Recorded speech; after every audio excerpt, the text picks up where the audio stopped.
ومصليا ومسلما أما بعد فأعوذ بالله من الشيطان الرجيم بسم الله الرحمن الرحيم اهدنا الصراط المستقيم صدق الله العظيم وصدق رسوله النبي الكريم العمين.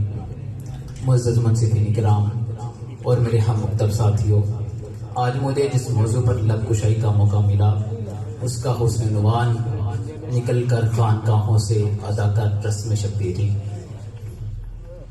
معزز منصفین کرام، یہ علامہ اقبال کے قطع کلام کا پہلا مصرع ہے. ان کے مجموعہ کلام ارمغان حجاز میں مذکور ہے. پورا شعر یوں ہے: نکل کر خانقاہوں سے ادا کر رسم شبیری، کہ فقر خانقاہی ہے فقط اندوہ دلگیری. اس شعر میں علامہ اقبال رحمۃ اللہ تعالی علیہ اپنے کشمیری بھائیوں کو جہاد کی ترغیب دلا رہے ہیں. شاعر کا کلام آفاقی ہوتا ہے، اس لیے اس میں آج ہمارے لیے بھی سبق اور پیغام مذکور ہے. علامہ اقبال رحمۃ اللہ تعالی علیہ نے ایک مفکر اور ایک فلسفی ہونے کے ناطے اپنی ملت کو جو عظیم تصورات دیے ہیں، ان تصورات میں ایک تصور بیداری کا بھی ہے. ایک مفکر کا یہ فرض ہوتا ہے کہ غفلت کی نیند سوئی ہوئی اپنی قوم کو سورہ اسرافیل سے بیدار کرے. جناب والا علامہ اقبال رحمۃ اللہ تعالی علیہ کی دورس نگاہیں دیکھ رہی تھی کہ بہادری، شجاعت، حوصلہ مندی اور جواں مردی جو ایک مسلمان قوم کی عمومی صفات ہیں، وہ اس سے کنارہ کش ہو کر رہبانیت اختیار کر رہی ہے. دنیا سے بے رغبتی، لا تعلقی اور اسباب سے دوری، اور یہ ملت کی زندگی کے لیے زہر حلاحل ہیں. ان حالات میں علامہ اقبال رحمۃ اللہ تعالی علیہ نے اپنی قوم کو ان کا بھولا ہوا سبق یاد دلایا اور بزدلی کے پردہ کو چاک کر کے ان کے دلوں اور دماغ کو جوڑا جو اپنی اعلیٰ صفات سے محروم ہو رہے تھے.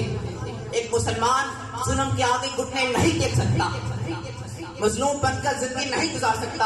ان حالات میں علامہ اقبال رحمۃ اللہ تعالیٰ نے ان حالات میں وہ رہبانیت اختیار کر لے اور ایک جھونپڑی میں گوشہ نشین ہو جائے تو یہ اس کی خودداری اور بہادری کے خلاف ہے. جناب والا علامہ اقبال رحمۃ اللہ تعالیٰ علیہ نے اپنے دور کے ان فقیروں، درویشوں اور صوفیوں کو یہ رسم شبیری ادا کرنے کا کہہ رہے ہیں جنہوں نے اپنے آپ کو اپنی خانقاہوں تک محدود کر رکھا ہے اور عملی دنیا سے باہر آ گئے.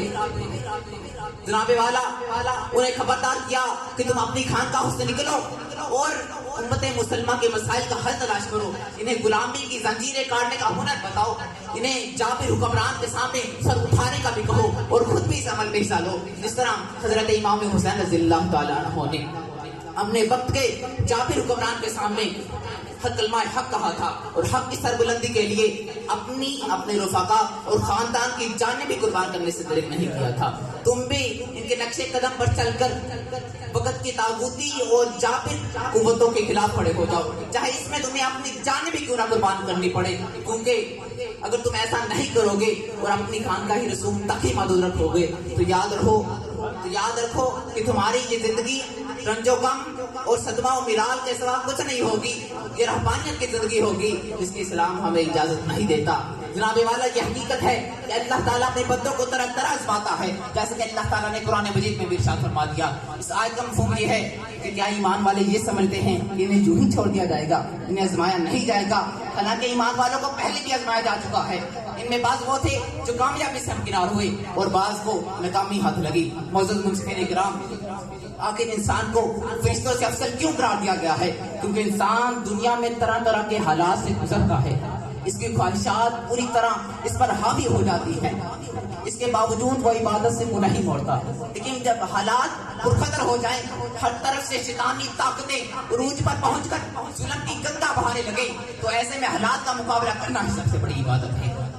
معزز منصفین اکرام، اگر ہم اپنی خانقاہوں کی تاریخ کا مطالعہ کریں تو ہزاروں ایسے رجال کار اور صحابہ کرام ملتے ہیں جو اپنی ضرورت پڑنے پر خانقاہوں سے بھی نکلے اور میدان عمل میں اتر کر وقت کی طاغوت کے خلاف جہاد علم بھی بلند کیا. جیسے کہ حضرت مجدد لسانی، پیر مہر لشا، پیر جماعت لشا، پیر افغان کی شریف اور ایسے ہزاروں علماء مشائخ کی رسم ادا کرتے نظر آتے ہیں. معزز منصفین اکرام، جیسے کہ جب بھارت کشمیر میں اپنی نجائز فوج داخل کرتا ہے، حضرت غازی اسلام پیر محمد شاہ رحمۃ اللہ تعالی علیہ اپنے مریدوں کے ہمراہ جہاد میں شریک ہو جاتے ہیں. حضور جلال امت رحمۃ اللہ تعالی علیہ کی پوری زندگی یہ جہاد زندگانی سے عبارت ہے. امین حسن کرم جانشین حضور جلال امت پیر امیر الحسنات شاہ صاحب اپنی جوانی میں عقیدہ ختم نبوت کا تحفظ کرتے ہوئے مزاحیوں کی فائرنگ کا نشانہ بن جاتے ہیں. آج ہم زندگی کے ہر محاذ پر جن حالات کا شکار ہیں ان میں رسم شبیری کا سبق ایجاد کرنے اور اس پر عمل کرنے کا اس سے بہتر وقت نہ ہوگا.